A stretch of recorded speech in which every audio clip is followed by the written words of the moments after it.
సరే ఇదంతా ఒక పరిణామం అయితే జనరల్గా వార్ అప్పుడు బంగారం రేటు పెరుగుతుంది, కానీ గత 2 రోజులు ఇది తగ్గుతుంది ఏంటి? ఇప్పుడు ఏదైనా ఇది ఎలా ఉంటుంది అంటే ఇంపెండింగ్ థ్రెట్లో ఉన్న యాంగ్జైటీ తోటి వచ్చే రియాక్షన్స్ ఎలా ఉంటాయో ఆ థ్రెట్ యాక్షన్గా జరిగినప్పుడు కూల్ డౌన్ అయిపోతుంది. అంటే ఏదో జరిగిపోతుంది, ఏదో అయిపోతుంది అనేది ప్రజల్లో ఏది ప్యానిక్ మోడ్లోకి పోయి అలా పెరుగుతూ పోయి ఏం జరిగిందని అంటే ఇది central banks of all countries అని గోల్డ్ సిల్వర్ కొనటం మొదలుపెట్టి, మామూలు రిటైలర్స్ వాళ్ళు కొంటే ధరలు పెరగవు. సెంట్రల్ బ్యాంక్స్ ఈవెన్ మనం కూడా కొన్నాం కొన్ని, మనం కూడా మన రిజర్వ్ బ్యాంక్ కూడా అక్యుములేట్ చేసుకుంది. ప్రతి వాళ్ళు గోల్డ్ను అక్యుములేట్ చేసుకోవడం జరిగింది. ఈ గోల్డ్ అక్యుములేషన్ ఎందుకు జరుగుతుంది అంటే ఒకటే వార్ కాదు, డాలర్ డిప్రిషియేట్ అయిపోతుంది, డాలర్ పడిపోతుంది, రేపు డాలర్ వాల్యూ లేకుండా పోతుంది. డాలర్ రూపంలో అయితే ఏది ఈ బాండ్స్, అమెరికన్ బాండ్స్ కొనుక్కున్నారు కదా, ఇంక్లూడింగ్ ఇండియా కూడా, మనం కూడా అమ్మేసాం బాండ్స్, గోల్డ్ కొనుక్కున్నాం. ఓకే, చైనా కూడా అమ్మేసింది, గోల్డ్ కొనుక్కుంది. మిగతా కంట్రీస్ కూడా రేపు ఒక 1 year తర్వాత డాలర్ ఏమవుతుందో, అది ఏమంటే ఒక చెత్త కాగితం లెక్క తయారవుతుంది అని పర్సెప్షన్ కూడా వచ్చేసింది. అందుకని వాళ్ళంతా ఇటు గోల్డ్ కొనడం మొదలుపెట్టారు. పర్సెప్షన్ సార్ నిజంగా అది ఉంటుంది, ఛాన్స్ ఉందా? ఈ వార్ కనుక ఎక్కువైతే నిజమే అయిపోతుంది, అది డాలర్ పడిపోతుంది. మరి అట్లా బంగారం రేటు పెరగాలి కదా, తగ్గుతుంది. ఇప్పుడు డాలర్ రేటు అంటే డాలర్ మీద నమ్మకం పోయింది కాబట్టి కొందరు ఇప్పటిదాకా. అవును, అంటే ఈ వారు కనుక అంటే ఈ 2-3 రోజుల్లో ఏమైందంటే ఓకే, ఈ అమెరికా తీసుకోవాల్సిన చర్య జరిగింది, దీనికంటే ఇంకా ఏమి, ఇంకా వర్స్ట్ సిచ్యువేషన్ ఎక్స్పెక్ట్ చేసినప్పుడు ఉన్న రియాక్షన్కు ఆ సిచ్యువేషన్ దిగిన తర్వాత కూడా రియాక్షన్ ఉండదు. సో అందుకని దాని ముందు, ఈవెంట్ ముందు ఇదంతా సెంట్రల్ బ్యాంక్స్ అన్ని కొనటం స్టాప్ చేసి సరిపోయింది ఇప్పటికైనా. ఓకే, తర్వాత మళ్ళీ ఈ వారి వల్ల ఏమవుతుంది అని అంటే ఓకే ఏమవుతుందో అనేటి మళ్ళీ ప్రజలు, ఈవెన్ రిటైలర్స్ కూడా అందరు అనుకుంటున్నారు కాబట్టి ఈ ధరలు తగ్గిపోయింది, మళ్ళీ పెరిగిపోవటం అలా మొదలవుతుంది.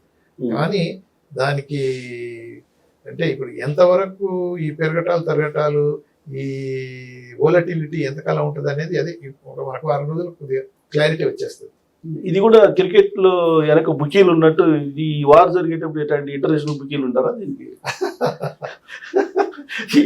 నాకైతే ఐడియా లేదు. గోల్డ్ సిల్వర్ల మీద ఈ బుకింగ్స్, ఈ స్పెక్యులేటివ్ యాక్షన్స్ ఉంటాయి, నాకు అంత ఐడియా లేదు. కానీ గోల్డ్ ప్రైసెస్ మాత్రం డెఫినెట్గా సెంట్రల్ బ్యాంక్స్ నిల్వల మీద, సెంట్రల్ బ్యాంక్స్ కొంటున్నప్పుడు టన్స్ ఆఫ్ టన్స్ గోల్డ్ కొంటారు వాళ్ళు, సో దానివల్ల రేట్లు పెరిగిపోతాయి.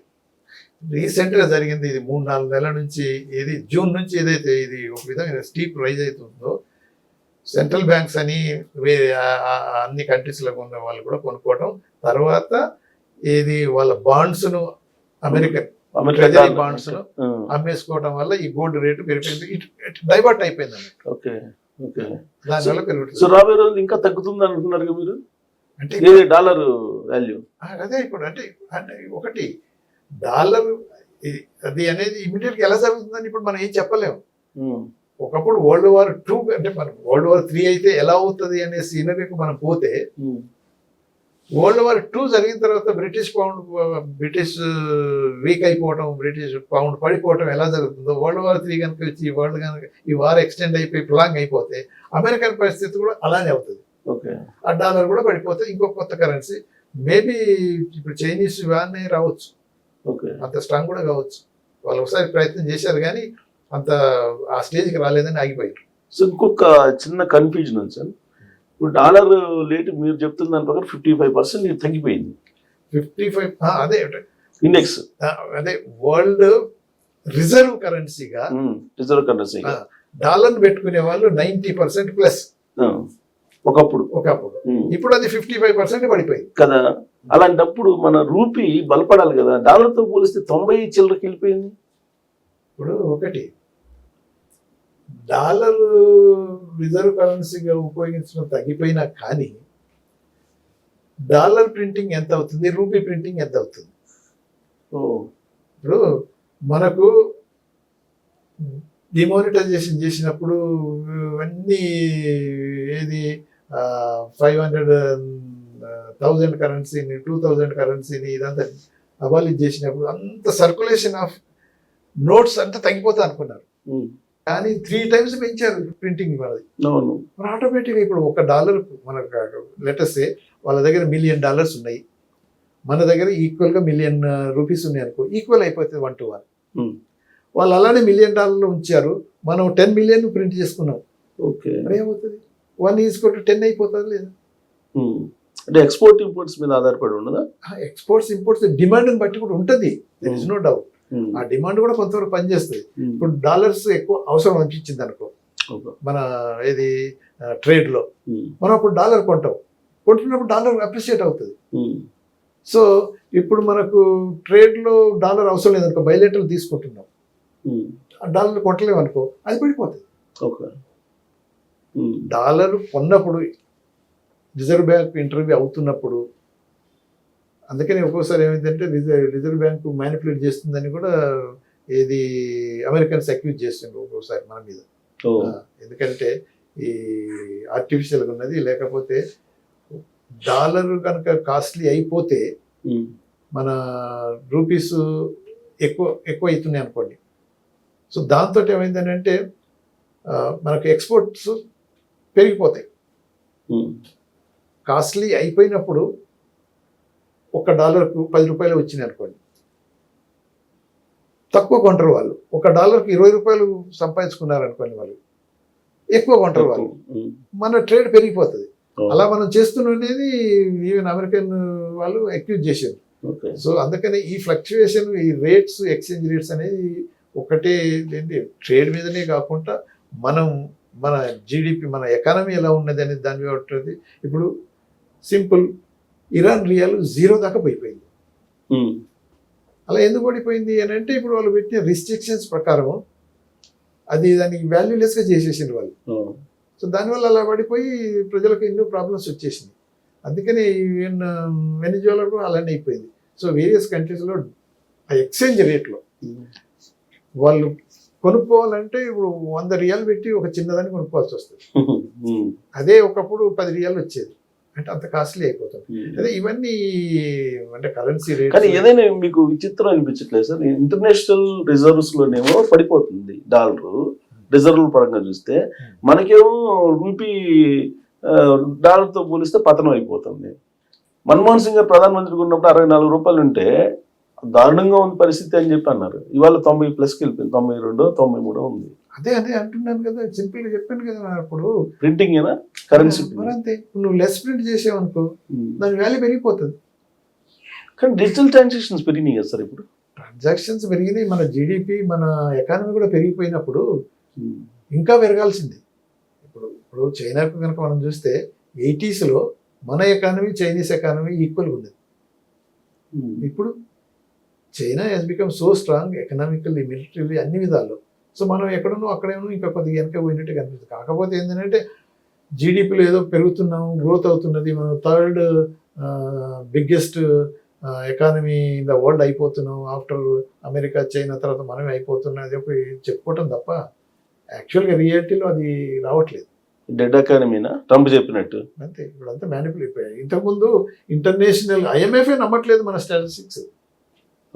ఇంటర్నేషనల్ ఇన్స్టిట్యూషన్స్ అన్నీ ఈ ఇండియన్ లెక్కలు సరిగా లేవు, అన్నీ మ్యానిపులేటెడ్, ఫర్జ్డ్ రిపోర్ట్స్ అని వాళ్ళు ఓపెన్గా అనేసారు, అక్యూజ్ చేశారు. అందుకని మన క్రెడిబిలిటీ కూడా కొంతవరకు ఈ ప్రభుత్వం చేసే మ్యానిపులేటివ్ పద్ధతుల వల్ల దెబ్బతింటుంది. సో ఫైనల్గా సార్, ఈ వార్ ముగిసిన తర్వాత సిచ్యువేషన్స్ ఎలా ఉండే అవకాశం ఉంది? సరే, ఇప్పుడు మనం కరెంట్లో వార్ నడుస్తుంది, పోస్ట్ వార్ సిచ్యువేషన్ ఎలా ఉంటుంది అనేది రిజల్ట్ని బట్టి ఉంటుంది. సో మోస్ట్ ప్రాబబ్లీ అమెరికా ఇంకొక 3-4 రోజుల తర్వాత ఎలా ఎగ్జిట్ అయిపోవాలి అనే ఫేస్ సేవింగ్ పద్ధతిలో పోవాల్సి వస్తుంది. ట్రంప్ అనుకున్నట్టు నేను డీక్యాపిటేట్ చేశాను, ఒకప్పుడు వెనకట యుద్ధాలు జరిగినప్పుడు ఆ రాజ్యాన్ని ఒక రాజు జయించేసి ఆ రాజును బందీగా తీసుకుపోయి అక్కడ ఏదో బంధించి అంత చూపించి చూడు మనం గెలిచాము, మన ఇదంతా నేనే సామ్రాజ్యానికి నేనే చక్రవర్తిని అనే డిక్లరేషన్స్ ఏదైతే ఓల్డ్ ఏన్షియంట్ టైంలో జరిగినటువంటి ఇప్పుడు జరగదు. ఈ వార్ తర్వాత ఈవెన్ ఇరాన్ చాలా వీక్ అయిపోయినా కానీ అమెరికన్ లాసెస్ తర్వాత క్యాలిక్యులేట్ చేస్తే బోల్డ్ అంత లాస్ అయిపోతుంది. సో ప్రజెంట్ అయితే ఎగ్జిట్ కావడానికి రెడీగా ఉంది అమెరికా. ఎలా ఎగ్జిట్ కావాలని ఆలోచిస్తుంది అంటారు. అది ఫేస్ సేవింగ్ పద్ధతిలో పోయి ఓడిపోయినా కానీ ట్రంప్ డిక్లేర్ చేసుకుంటాడు గెలిచానని. అదైతే there is no doubt. Already చెప్పేసి డికాపిటేట్ చేసేసాను, మొత్తం ఎలిమినేట్ చేసేసాను వాళ్ళ రూలర్స్, సుప్రీం లీడర్ కాంచి డౌన్ దాకా చేసేసాను, already we achieved our goal అనిస్తుంది. కానీ రిజిమ్ చేంజ్ అని ఏదైతే అంటున్నాడో ఆ రిజిమ్ చేంజ్ అనేది మాత్రం జరగదు. ఓకే. సో దాంట్లో ఏదైతే గోల్ మధ్యన మిడిల్ ఆఫ్ ద గేమ్లో ఏదైతే రిజిమ్ చేంజ్ కానీ వచ్చి మొదల అనలేదు. మొదటి నుంచి ఉన్న వాళ్ళకున్న టార్గెట్ ఏంటంటే న్యూక్లియర్ ఆర్సెనల్ ఇరాన్ తయారు చేసుకోవటానికి, ఇరాన్ చేతులు ఉండటానికి వీల్లేదు. తర్వాత మిస్సైల్స్, తర్వాత మిలిటరీ బలాన్ని ఇది ప్రోగ్రామ్ మేము తీసేస్తాం, అది నెవల్ పవర్స్ తగ్గిస్తాం, ఇవన్నీ ఒక విధంగానే. తర్వాత ఓకే ఆ రిజిమ్ చేంజ్ తీసుకొస్తా అనేది అది ఇంపార్టెంట్ అంటున్నారు. ఎందుకంటే ఈ రెవల్యూషనరీ ఇస్లామిక్ రెవల్యూషనరీ ప్రభుత్వం ఉండటానికి వీల్లేదు, ఇది అప్రెసివ్ సప్రెసివ్ టెర్రరిజం అదేనేదో అన్నాడు. కానీ అంత రిజిమ్ చేంజ్ అనేది ప్రయారిటీగా లేదు అప్పుడు. మెయిన్ పాయింట్ పెట్టుకుంది ఏంటంటే ఈ ఇరాన్ చేతిలో అణుబాంబు ఉండటానికి వీలు లేదు. అది మామూలుగా అంతర్జాతీయ సమాజానికి అందరికి చెప్తూ అదే నెగోషియేషన్స్ అయింది కదా Switzerland. Iran was ready to accept anything అన్నది. ఇంటర్నేషనల్ ఆటమిక్ ఎనర్జీ ఏజెన్సీ ద్వారానే మా సివిల్ న్యూక్లియర్ ప్రోగ్రామ్ పెట్టుకుంటాం, మాకేం అబ్జెక్షన్ లేదు. కానీ మీ ప్రోగ్రామ్ అసలు టోటల్గా జీరో, అసలు చేయటానికే వీలు లేదంటే మాత్రం లేదు. సావరిన్ యాక్చువల్గా ఇప్పుడు చెప్తున్నాను కదా, 50s అమెరికన్ ప్రెసిడెంట్ ఐసెన్హోవర్ ఆ షాను పిలిచి మీ అంటే ఫ్రెండ్షిప్లు అంతా ఉన్నప్పుడు మీ కంట్రీలో న్యూక్లియర్ ప్రోగ్రామ్ పెట్టుకోండి, సివిల్ యూజ్కు వాడుకోండి అని అప్పుడు ఆయన ఓపెన్గా చెప్పిన పరిస్థితి. సపోర్ట్ చేసింది ఈ న్యూక్లియర్ ప్రోగ్రామ్కు రష్యా కాదు, అమెరికానే సపోర్ట్ చేసింది. ఇరాన్కు ఇనిషియేట్ చేసింది ఐసెన్హోవర్ ఆయన ప్రెసిడెంట్ ఉన్న ఆ టైంలో ఇరాన్కి ఇచ్చింది. అంటే ఒక్కొక్క స్టేజ్లో ఎలా మార్పులు వచ్చేస్తున్నాయంటే చివరికి వాళ్ళే ప్రతి చోట అమెరికన్ ఇంట్రెస్ట్ డిఫరెంట్. ఆఫ్ఘనిస్తాన్ ఏం జరిగింది, తాలిబాన్లను ఐఎస్ఐతో వాళ్ళే కదా పాల్గొసి పెంచింది. చివరికి వాడు ఉసామా బిన్ లాడెన్ అండ్ దానికో అమెరికా దాడి చేసిన తర్వాతనే కదా, ఆ ట్రేడ్ సెంటర్ను కూలబెట్టిన తర్వాతనే కదా మళ్ళీ ఇప్పుడు మళ్ళీ వచ్చి దిగి మొత్తం తాలిబాన్ను నాశనం చేస్తా అని చివరికి ఓడిపోయే లేకపోతే పారిపోయే ఏదో జరిగింది కదా. సో వియత్నాంలో కూడా అలానే జరిగింది. సో ఇటువంటి అమెరికన్ ఎక్స్పెరిమెంట్స్ ఎక్కడ చేసిన తర్వాత ఇరాక్లో మాస్ డిస్ట్రక్షన్ ఏదో ఇదని ఇరాక్ను ఏదో చేస్తామంటే ఏం జరిగింది, డిస్టెబిలైజ్ అయిపోయింది. సార్ అమెరికా చరిత్రలో యుద్ధం గెలిచినటువంటి దాఖలాలు ఉన్నాయి అని అంటే ఇప్పుడు సెకండ్ వరల్డ్ వార్ అమెరికా వాళ్ళనే గెలిచిందని క్లెయిమ్ చేసుకుంటున్నారు కదా వాళ్ళు. క్లెయిమ్ చేసుకుంటున్నారు.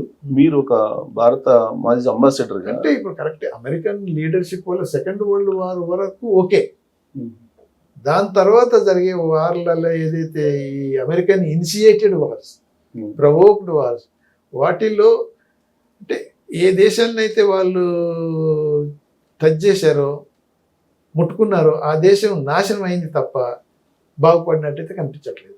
కాకపోతే సెకండ్ వరల్డ్ వార్ తర్వాత మార్షల్ ప్లాన్ పెట్టి జర్మనీని జపాన్ను ఈ స్టేజ్కి తీసుకొచ్చారు వాళ్ళు. అమెరికన్ హెల్ప్ ఉన్నది, దెర్ ఇస్ నో డౌట్. కానీ ఆ స్టేజ్ అయిపోయిన తర్వాత మళ్ళీ ఏదైతే అదర్ ఏరియాస్లో అమెరికన్ చేతులు పెట్టిందో అక్కడ ఎక్స్ప్లాయిటేషన్ తప్ప ఆ దేశాలకు మేము మాత్రం జరగలేదు. సో అమెరికాకు మేలు జరిగింది అంతే, వెపన్స్ అమ్ముకుంటా ఎక్స్ప్లాయిటేషన్, రిసోర్సెస్ అన్ని ఎక్స్ప్లాయిట్ చేయటం, అది నియో ఇంపీరియలిజం అనొచ్చు, మనం ఇంకేది అనొచ్చు. ఇప్పుడు కూడా అదే ఆ పద్ధతిలో పోతుంది కాబట్టి ఇరాన్ను ఆక్యుపై చేసుకొని ఇరాన్ రిసోర్సెస్ అన్ని కంట్రోల్ చేసుకోవాలనే ఏమితోని ఇడని ఏమితో పోయింది కాబట్టి అది సాధించుకోలేరని చెప్పడానికి తప్పదు. Thank you sir.